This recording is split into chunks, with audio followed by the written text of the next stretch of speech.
winner is Dragon Age Inquisition, The Witcher 3, Overwatch, The Legend of Zelda Breath of the Wild, God of War, Sekiro, The Last of Us Part 2. It Takes Two, Elden Ring, Baldur's Gate 3, Astro Bot. I know what you're thinking, that intro was pretty cool. What can I say? I'm something of an editor myself. Okay, bad jokes out of the way, let's get into the video. From Baldur's Gate 3 in 2023, who won the Game of the Year over Spider-Man 2, which some fans were not happy about, but let's be real, it wasn't even better than the first one. Then we have God of War in 2018 beating Red Dead Redemption 2, which I am still upset about to this day. They did my boy Arthur Morgan so dirty, he deserved that win. So you can probably tell, a lot of people, including myself, have a lot of opinions when it comes to who should win Game of the Year. There will always be someone not happy with the winner, but that's just what comes with these sort of things. So this brings us to 2024, when a small studio, I'm not too sure if you've heard of them, Sony Games, won Game of the Year with their game Astro Bot, which it definitely divided opinions. That cute little robot overcame all odds and beat games such as Black Myth Wukong, Final Fantasy VII Rebirth, and Elden Ring's DLC, Shadow of the Erdtree, to lift the big prize. Ask some people, and they might say Bellatrix should have won, but let's be honest, they probably just have a gambling addiction. So you're probably wondering, where am I going with all this? Well, to really find out if Astro Bot deserved to win, I carried out some of the most accurate research known to man, many days spent interviewing thousands of participants. And yeah, I'm just kidding. I sat down and played it for myself because who else's opinion matters but our own, let's be honest. And yes, I know what you're thinking. Connor, this game's been out for nearly a year. But I do have a life, you know. I don't have all the time in the world to sit and play games. Yeah, just kidding. That's probably the funniest joke I've made so far. Anyways, better late than never, am I right? So I loaded up the game with high expectations. It's been nearly a year since this game was released, so I was pretty excited to see what all the hype was about. I will admit though, this type of game isn't my usual cup of tea, but I just had to give it a go. Something about it had me intrigued. I love a game with a cool art style, and so do you probably. So maybe that caught my attention. Or maybe it was just the nostalgia of all the old PlayStation games from my childhood.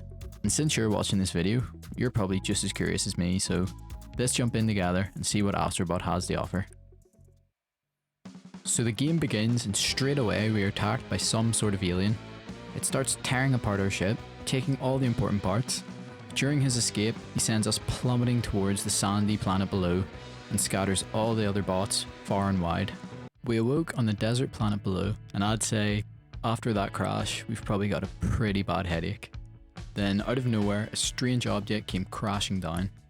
So naturally, we began our journey and headed straight to investigate the crash site.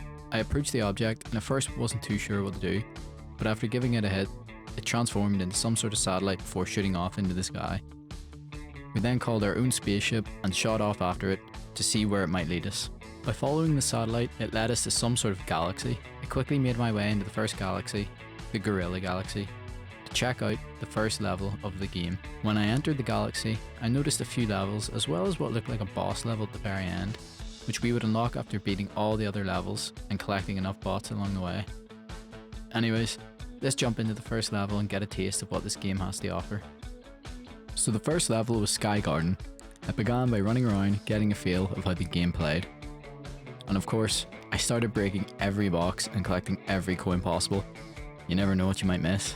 I faced my first enemies, but I dealt with them pretty easily. I hope the enemies later in the game are a lot harder than this. Then we came across this little guy, our first Astro Bot. There's loads of these hidden in every level. Next was a puzzle piece. Collect enough of these throughout the game and we unlock some pretty cool stuff. Oh, and there's also these cool PlayStation themed bots. I'm not an original PlayStation guy, but I think this one was Ratchet. I am looking forward though to seeing what characters we can find. Not long after we found our first power up, each level gives you its own unique ability. This one let our character inflate with air so we could float to where we need to get next. At the end of each level, you reach these podiums that let you know if you found all the collectibles possible. I'd say for a first level it was a fun introduction to the game. We collected everything possible, so we were rewarded with a gold flag. These are a good way to tell if you missed some bots or puzzle pieces along the way. I decided to head back to the crash site, which is essentially the home base for the game. I was able to see how many bots I'd collected, as well as puzzle pieces, which you can see will help me build the gotcha lab. I then made my way into the next level, Aztec Trail. Pretty cool name. I then faced the first boss battle of the game. I swear, I could not figure out how to get past this. Looking back, I think it might have been because I had my vibration turned off, so I was just blindly smearing myself against the wall and sort of hoping for the best. But with perseverance, I got through. That should not have been that difficult. I hope I don't run into another one anytime soon. And wouldn't you know, I came across another wall, although I did defeat this one a lot faster. Then I got these cool punching gloves that look like frogs. This was so cool, as I found one of my favourite characters in gaming, Crash Bandicoot. I definitely want to check out the remaster of his games at some point, so let me know if you want to see something you'd like to watch. There's also these cool disco balls that you can also find.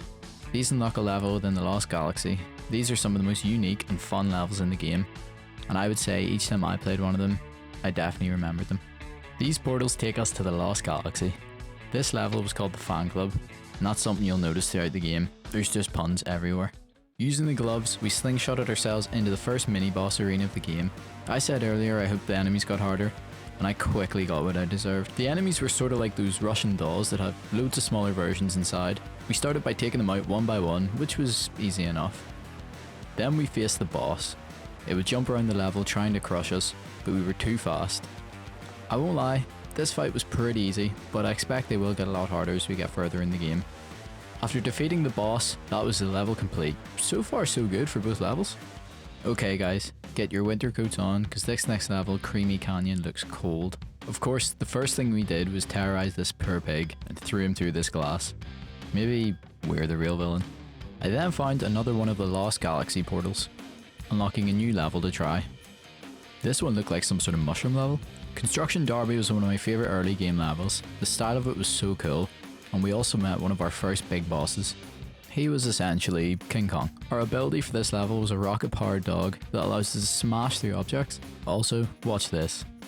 The gorilla then came smashing after us, tearing down the building piece by piece, but by using these bounce pads, we just about got away and completed the level. That was a close one. It was now time to take on our first boss battle. Using our bot friends, we broke the lock and we were ready to go. I'm looking forward to this one. I jumped straight into Gorilla La La Land to take on the boss. For this level, we would be using our trusty rocket dog again to help us in this battle. Mighty Chewy made a dramatic entrance by smashing through the building. A bit over the top if you ask me. He then jumped away, so we chased him down. You're not getting away that easy. Right from the start, it was an intense fight. He tried using this sign to hit us, also tried using the sound waves from this bell to knock us off the building. But instead, we rung his bell. Using his own tricks against him, it opened up an opportunity to strike. We dealt some deadly blows to his eye and Chewy was not happy, so he began attacking again. We evaded his attacks using our rocket dog, and smashed through his signs. We were just too fast for this gorilla to keep up with us. We then dealt another deadly blow to his other eye, which really made him mad. I think he got pretty desperate here, as he began biting the building with his teeth, but I took advantage of this and smashed through his teeth. After destroying all of his teeth, I think this gorilla is going to need some serious dental work. And just like that, I dealt the final blow and sent him falling down to the city below. This gorilla was no match for me. After defeating the boss, this random bunch of bananas appeared. Of course, we interacted with it, and out popped two characters they might recognise from an absolute classic called Ape Escape. I vaguely remember playing this game as a kid and it brought back some really old memories. This unlocked a whole new level called Apes on the Loose, and it looks pretty fun. Clearly struggling to capture the apes, Spike, the main character from the original game, throws us his net to help him out. We transform into him and set out to capture all the apes. We collected all of the apes and Tony Hawked our way up to face the boss and to get the mothership's memory back. But first, we had to defeat Spectre, the main villain from the Ape Escape games. We took out all his goons, threw a bomb at him, and then captured him in our net. That was pretty easy. The mothership's memory was in pretty bad shape, so let's rebuild it.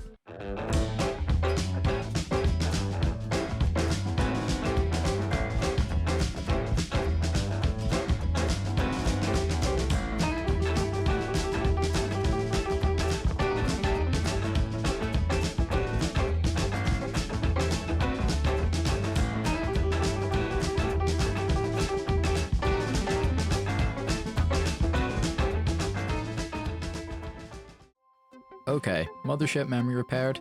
Now it's time to put it back in its original place.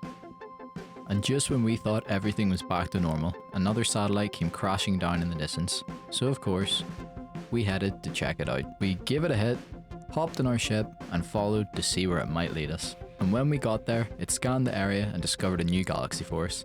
I'm so excited for this one. I first wanted to check out some of the mini levels found in the game.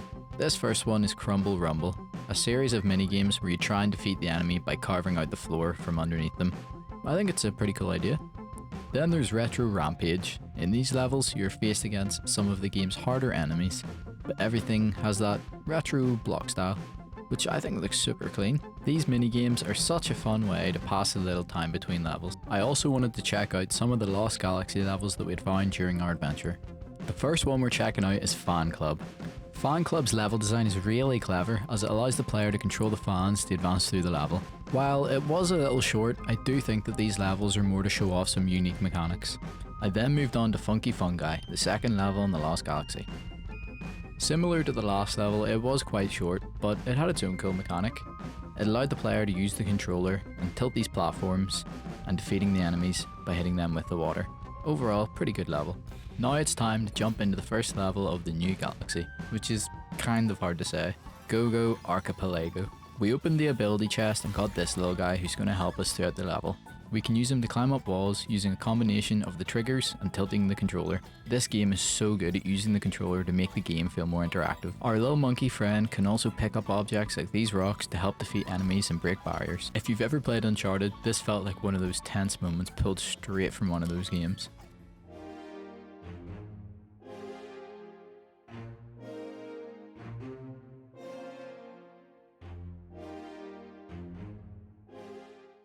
We reached the end of the level, and I thought that was it. Then out of nowhere, Captain Pincher appeared. And this guy was massive. This is gonna be a tough fight.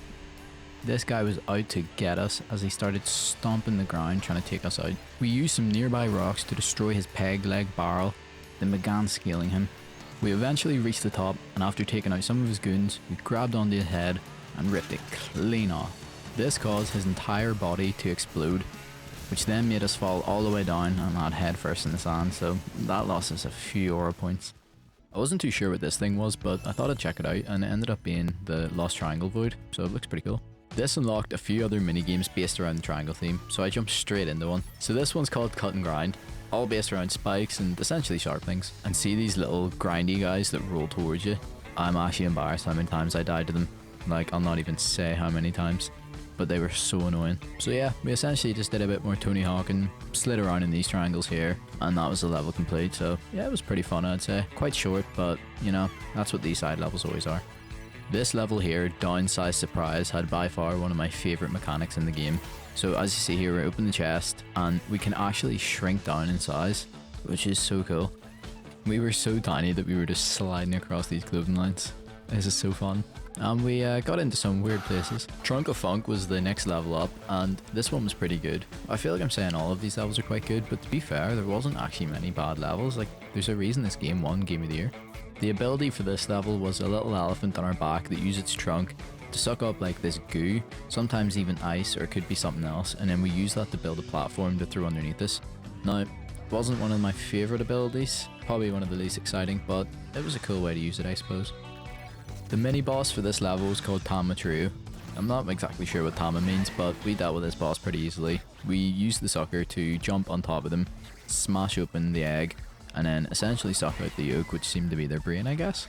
Next up was Wormy Passage, where we saw a return of the frog punching gloves, one of my favourite abilities. I actually really like these parts of the game where you have these sort of like tense runaway sequences. It sort of adds a lot of suspense to the game. I feel like this type of level is like a staple in platformers. It had been that long since we returned to the crash site that we'd actually collected enough puzzle pieces to unlock a new building. This one in specific allowed us to customise the paint job on our controller, so I had to go for the black. Just look how sick that looks in game. Anyways, that's enough about paint jobs. The next boss battle was up ahead, Waku Taco. This boss battle was a boxing match for the ages, although it is a bit unfair. He does have 8 arms. How am I meant to compete? Like a real boxing match, we had to be smart and fast, evading his punches and timing our own hits when the chances opened up. Like this moment here, where he got himself caught in his own ink and we were able to strike. He didn't stand a chance. He then turned the tides against us. You see what I did there? The tides, you know? No? Okay. We turned from Astro Bot to Spider Bot real quick and started swinging towards him. We were going in for the kill. We started punching this guy straight in his eye. Like, this has to hurt. Then, like Team Rocket, we sent him blasting off again with a finishing blow. We came across some familiar faces from a game that I would also like to play on the channel, so let me know if it's something you'd be interested in. With God of War being a fellow Game of the Year winner, I was really looking forward to this level. And there he is, Kratos himself. He throws us his axe, and we gain his powers and we're ready for the level ahead. I can tell you now, but this level was a good one. It was actually so much fun playing this level, because it pretty much had the same mechanics as the 2018 God of War game, but just in Astro Bot. The main enemy that we had to fight in this level was Nidhogg. We dealt with Nidhogg pretty easily, swung him around here and smashed him through this glass, and that was pretty much the level complete. But overall, it was a pretty good level. This allowed us to rescue another ship part for the mothership. Now let's install it.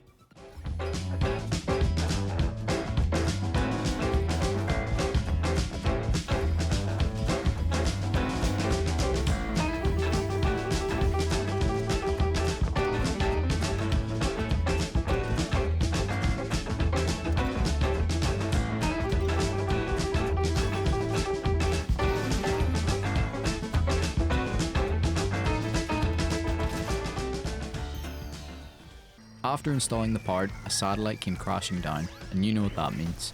A new galaxy. The first level is Slow Mo Casino, and the Balatro fans would love this one. Our ability for this level was actually a little clock timer thing that allowed us to freeze time and get around objects a lot easier. Even overall, I think the art style of this level was so cool, definitely one of my favourites of the game so far. We moved on to this next level, Bathhouse Battle, that had this really cool Japanese sort of style. The ability in this level was where you could turn into a sponge and soak up water, and then use it to take out enemies and different obstacles, just like the Spire. We then moved on to the next level, Free Big Brother. He had been chained down by multiple locks all around the level, and it was our job to find them and break him free.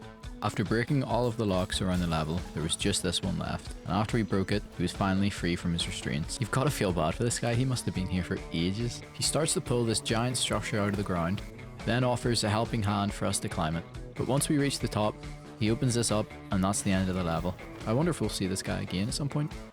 And you know what time it is, boss battle time. By far the best parts of the game. And this time we'll be facing one of my favourite designs of any of the bosses. It's a rattlesnake, but a drill for a tail. Lady Venomara. If this snake had sleeves, she would have a lot of tricks up them. She first tried using her tail to swipe us off that platform, then next used her venom to try and take us out. We had to be fast to avoid it. We jumped up onto these pillars just in time to get out of the way. Her next attempt to take us out wasn't so smart, because it opened up a chance for us to deal some real damage here. We landed a deadly strike, knocking her off the platform, but she wasn't done yet. She used her drill tail to take out the platform below us. And she clearly hadn't learned her lesson, as she tried the same attack, which opened up an opportunity for us to strike. How about we take this fight outside? We grabbed her tongue and went smashing through the ceiling. These mid-fight arena changes are so cool. We fought for a bit longer outside before dealing the final blow, sending the snake flying to the ground. We have to ask ourselves, is any of these bosses going to be able to stop me?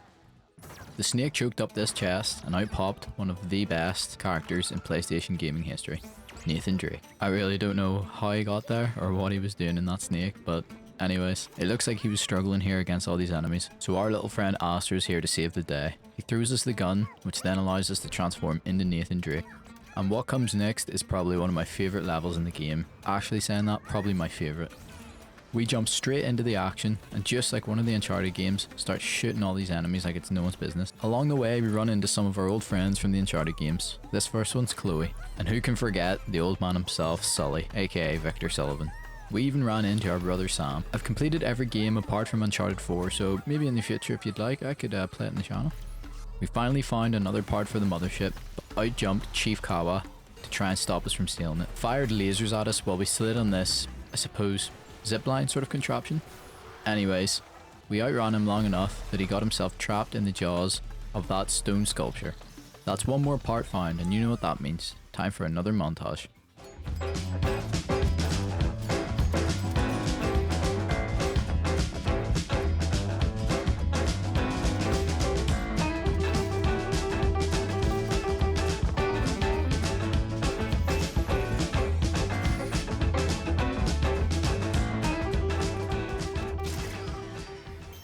After completing a galaxy, it's time to take on a new one, so another satellite comes crashing down. But first, I wanted to check out the changing room. I was getting a bit bored of the usual outfit, so I wanted to spice it up a bit. It was our only option, but we went with the Ratchet. I also had a couple levels in the Lost Galaxy that I wanted to try out. First being Furnace Fever. As this level was covered in lava, we had to use these little rubber duckies to create paths for ourselves, and can also take out enemies with it. We threw this duck into the volcano's mouth, which completed the level for us. It's nearly Halloween time while I'm recording this, so what more of a fitting level than ghouls and bots. I was never a huge fan of Halloween growing up, but I love horror movies, and even stuff like this level. I love like Halloween themed sort of stuff, so I could appreciate it's a cool looking level. It introduced this cool mechanic of picking up these light bulbs that you can see a hidden path. You can also use it to take out enemies as well. And right at the end of the level, we had this like cool whack-a-mole light show type thing going on, where we had to catch the ghosts as they popped out and take them out. Playing this level really got me in the mood for horror games, so let me know if some scary games would be something you'd like to see, and drop some suggestions in the comments below. So let's make the jump from scary mansions to ancient Egypt. I felt like Indiana Jones trying to stop these things from crushing me. We then had to sneak up behind Lara Croft, capture her. Does anyone think there needs to be like a team up between Lara Croft and Nathan Drake? Like that would be such a combo of a game. The special ability for this level is by far one of the most OP. It literally makes us invincible to any enemy in the game, spikes, flames, pretty much anything you can throw at us. Like look at this, this guy tries to suck us up and boom, takes him out. And here we are thinking we had finished the level. It's a trap! It was pretty well hidden, but we found another hidden galaxy level, so we'll definitely have to check that one out. Now I don't know about you guys, but I'm not a huge fan of underwater levels. I don't know if it's because of old Sonic levels, if you ever remember them, where like the timer would start going off as you're swimming under the water and it would cause so much stress. Or possibly even the underwater levels from Crash Bandicoot. But either way, I'm not too sure if I was going to enjoy this level. But when I got into it, it actually wasn't too bad. And the power up for it was pretty cool too. Little penguin guy that just strapped on your back and allowed you to go flying through the water. Oh, and we got eaten by this monster and got to walk about in his stomach, so that was pretty cool. This level was sort of similar to that Big Brother level where you have to break all the locks to unlock the starfish. So once we unlocked it, it opened up the exit and we could make our way to the end. Up next was Balloon Breeze, where we saw the return of one of the first abilities in the game. Actually, I think it was the first, but this time they put a little bit of a twist on it. Instead of just being able to float, you could actually attach to things and inflate them instead. So it's actually kind of cool that they can like use old abilities and then reuse them later on in the game. Pretty smart. When that music switches up, you know what time it is. Time for another boss battle. And this time, we're using the slow motion machine. Big bad guy of this level is Mecha Leon, the chameleon, so this will be interesting to see what tricks he's got up his sleeve. I was not expecting this, but his first attack was breathing fire. Can chameleons even do that? I guess it's a video game. Anyways, he takes us out and we die straight away. Not a great start. But we quickly get our own back. When he mistimes, I guess that's a tongue attack, we run up his tongue and punch him in the... I don't even know what you call that thing. Whatever it's called, it cannot be nice to get punched in it. Now I'm not sure about the anatomy of a chameleon, but since when could they shoot saw blades? Come on now. I suppose being able to blend in with your surroundings and go invisible is also kind of hard to believe, so I'll let it pass. Now rockets? Really? Rockets? Okay, I think we're just getting into the realms of impossibility here. Anyways, we dodged a few more fireballs and then landed a critical hit. It was now time for us to finish this fight. We grabbed the chameleon's nose ring, pulled it back, and sent it flying off into the sky. Another one bites the dust. The next game to make an appearance was Roco Loco. Now I won't lie, I've never heard of this game or played it, and this is my first time hearing of it making this video. It seems to be a really colourful and jolly game, which you can see here by our character dancing. Anyways, we headed into the next level, Going Loco. We introduced ourselves to the main character from the Loco Roco games. Well, I'm assuming it's the main character. Bit aggressive if I say so myself, but we grab him by the ears and start spinning around until we transform into I don't even know what you call these things. Well, whatever they're called, they can roll about and smash through things, as well as shrink down into like loads of smaller versions to get through these small gaps. And overall, the level was pretty fun, just trying out some new mechanics from a game that I've never tried before. Sorry, I was so busy talking there that I nearly forgot. We got a new part, so you know what time it is. Montage time.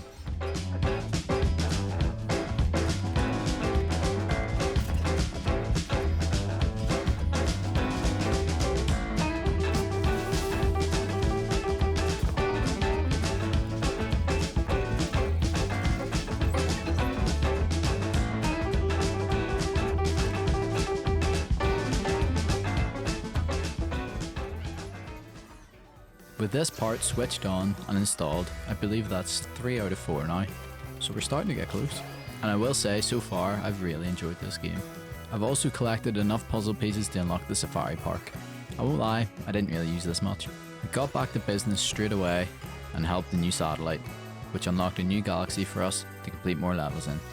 And the first level that we checked out was Genie of the Lamp, and I'm sure you know how the story goes. We approach the lamp and we rub it to get the genie to come out. And once the genie popped out of the lamp, I realised I was in for a big fight. Like seriously, look at the size of this guy. But anyways, Astro being the badass that he is, we jumped up ready to take on the genie. Well, at least I thought we were, as he takes us out with the first hit. But we get straight back to our feet, using our rocket-powered dog to evade his attacks. We also had timed it perfectly and launched one of his, I think they're skulls, right back at him to deal some damage. With the genie being this big, our best chance at dealing damage is using his own moves against him. And of course, like the rest of the bosses in this game that just don't seem to be able to learn their lesson, he throws it again and we're able to launch it right back at him and deal the finishing blow. He is then trapped in his lamp for who knows how long. I guess until some other person comes and rubs him out again. Here, that sounds weird. Speaking of weird, well, I guess not so much weird, but actually quite clever. We found this pathway that led us to the secret level. By going over the top and looking down, you could actually see the ground lighting up, which guided us to the end. This unlocked a new secret level in the hidden galaxy. It looks like some sort of rocket ship. I'm interested. Anyways, literally rolling into the next level, we have frozen meal. And right at the start of this level, it tricks you into thinking that you just complete it just like that, but it's never that easy. This giant snowman sucks up the end level, and we have to go get it. We took on the boss of this level, drilling through his head, dodging some of his attacks, drilling through his head again, and that was him dealt with. We moved on to High Suction Hero. This was the secret level that we had just unlocked. I won't lie, there wasn't much in this level, but there was this pretty cool cow scene. Looking back on it now, I do wonder, how did these cows get in space? And next up was Turtles and Trash. So I think this level was all about recycling, I guess. So, you know, you gotta spread that awareness. Recycling, it's good. And we did our part by cleaning up all these bottles and tins. And quickly, it meant all the turtles could come back to their home. I like turtles. We did then instantly start jumping on their backs, but I don't think they minded. I don't know, you'll have to ask them. Now, kids, listen to me carefully. If you do not recycle, this is exactly what you will turn into. We had to fight this boss, who was pretty much an amalgamation of all this trash collected into one big pile of... Can I say that on YouTube? I don't think so. Anyways, we took him out and completed the level. We then headed into the next level, Luna Sola. So this level also had its own unique mechanic.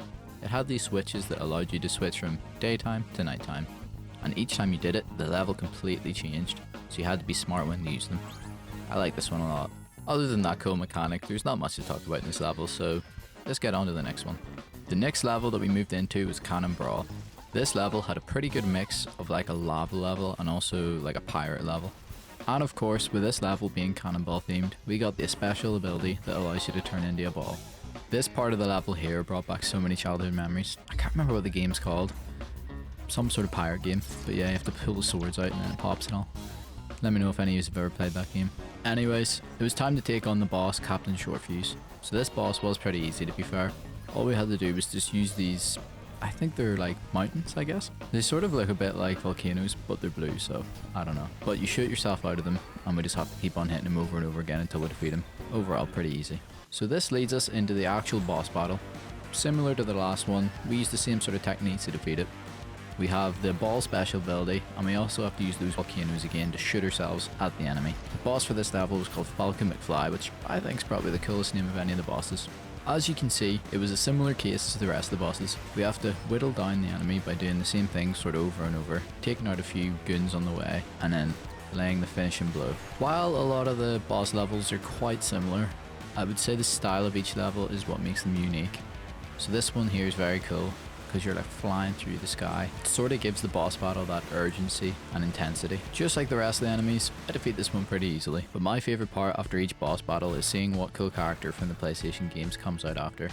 And this time, it's the girl from Horizon. Now, I've never actually played these games myself, but I do want to try them out because I've heard they're really good. And I'm pretty sure there's 2 of them now, so I've got a bit of catching up to do. The way that the bow and arrow works so well. When you aim down to fire, time slows down, making the shots feel so cool. It's that same sort of feeling you get when you use Deadeye in Red Dead, just slowing down and taking out all the enemies. And speaking of enemies, we were about to have a big one on our hands. This T-Rex came out of nowhere smashing through the rocks, and his name was Blunderjaw. This was a pretty fun boss fight. It actually felt like one of them like car chase scenes out of I don't know, maybe like a GTA or something like that, where like time slows down and you have to take out the certain parts. I've never played the Horizon games, but do the dinosaurs actually shoot rockets? Because that's kind of nuts. Each time we take out the dinosaurs, I don't even know what you call them, they look like wee energy cells or something. He tumbles down, but every time gets back up and comes at us again. But this time, we get him right in the head. And I think that was the final blow. At least that's what we thought, because I got to the end of the level, and as we were approaching this bridge, he came smashing out of the water and tried to attack us one last time. But luckily, I'm pretty sure he'd used up all his energy, because he fired this rocket, missed completely, and then we just fired one more arrow to take him out. I will say, you have to appreciate the determination from this guy. But I do believe this means we have finally got the last part of the ship, which is pretty sad because it means we're coming close to the end of the game. But before that, I wanted to go back through all the levels and finish up some stuff that I hadn't done. Now, while I didn't 100% this game, I really enjoyed it while playing it, so I wanted to experience as much as possible. So I did go back and play loads of the different side levels, some of the hidden galaxy levels. I pretty much just want to experience all that this game has to offer, because it's such a good game, and I am technically giving sort of a review on it, so I didn't want to leave anything out, you know, I wanted to be a fair review. I also moved on and did these here sort of levels, the shape levels that you find out in the galaxy. If you remember, there's the triangle ones, the square, the circle, and the X. So there's loads of these different ones, and these are probably actually the most challenging levels in the game, which is why I didn't complete all of them. But I completed some of them, and they are pretty fun, so if you are looking at that challenge, I'd definitely say to look at these ones. If you remember earlier in the game, we had to fight this genie, and it seems as if he wants round 2. So we had to remind him who's boss. We dealt with him pretty easily and bagged ourselves another bot for the collection. Hopefully that taught that genie a lesson. Maybe don't come back for round 3. There was this really cool Christmas themed level called Winter Wonder that we then went into. It was pretty cool. Just gives a few different outfit changes, some new boss to find, just a load of collectibles.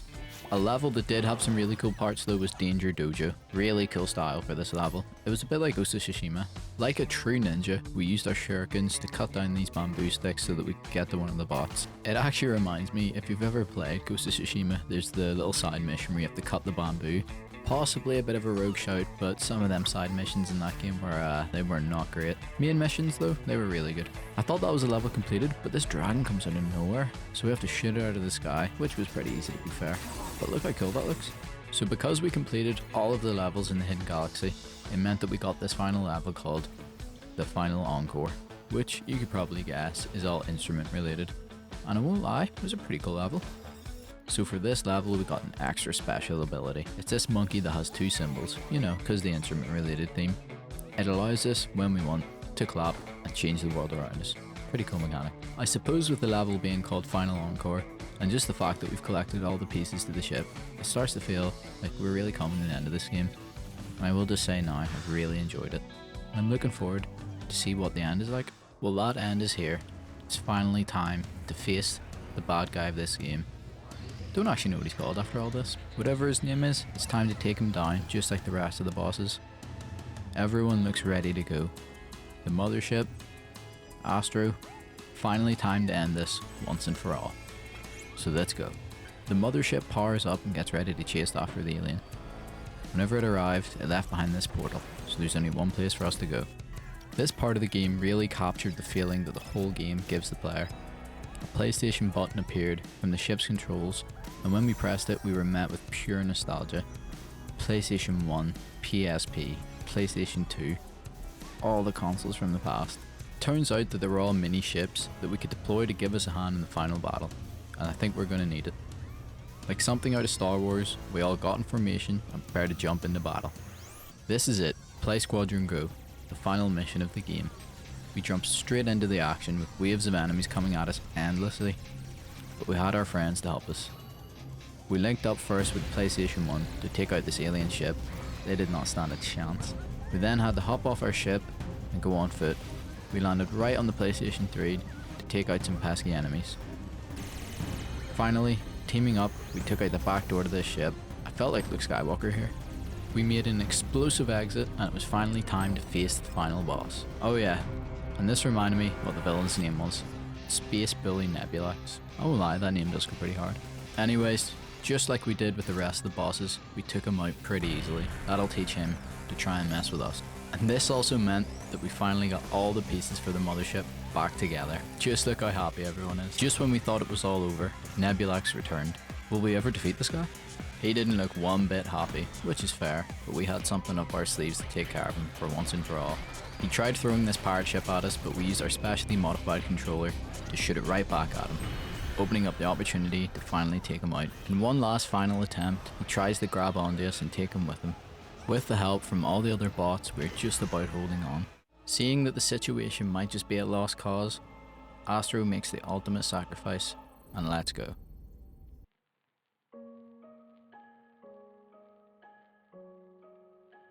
I couldn't believe it. Just like that, Astro was gone. But I guess that's how he would have wanted to go out, helping his friends. As you can see, everyone's taking it pretty bad, and I can understand why. But wait, no way, is that... It's Astro! He's alive! I don't know how he got out, but he did. And he looks in bad shape. But we already lost Astro once, we're not going to do it again. Everyone teamed up to put Astro back together, and there he was. He was back. Well, we all knew there was no way Astro was going to go out like that, didn't we? This game was a blast. So now it's just time to go through the final credits and give some of my opinions. Well, first of all, I just want to say if you've made it this far in the video, thank you so much for watching. I just want to take this time to pretty much just give like a raw opinion on the game and just really how I felt playing it. I remember when Astro Bot first won Game of the Year, and being a bit of a skeptic myself, I was like, there's no way this game has won Game of the Year, like surely not. And I never got around to checking it out, but whenever I decided I wanted to start a YouTube channel, I was like, what better game to play? Mainly because of the controversy surrounding it. A lot of people probably disagreed that it should have won, but I think, including myself, whenever you actually play it, you realise just how good of a game it is. I would say the best compliment I could give it is probably that a game like this makes you realise why you love gaming. It really brings you back in. From the level design to the game mechanics, this game has like so many great features. Each level has its own unique feel. There's so many different unique abilities that allow you to experience these levels in a certain way. There's like a whole side of customization as well. While I didn't collect everything to customize, it's still there if you want to go get it. Now, I'm not a game critic, so don't take my word, but all of this is just my personal opinion. And also, I'm sure you probably don't want to hear me ramble on for like 10 minutes. You have just watched this pretty long video. So I want to just give you some final words about the game. As we grow up, we slowly start to fall out of love with gaming. At least I did. Astro Bot allowed me to play a game like I was a kid again. This is why I started this channel. To play games that can give me that feeling again. And I'm looking forward to seeing what else there is out there for me to play. I'd love for you to join me. So please make sure to subscribe if you enjoyed this video, or if you're someone like me who also wants to find that love for gaming again. And one final thing, thank you Astro Bot, and thank you everyone for watching. I'll see you in the next one. Goodbye.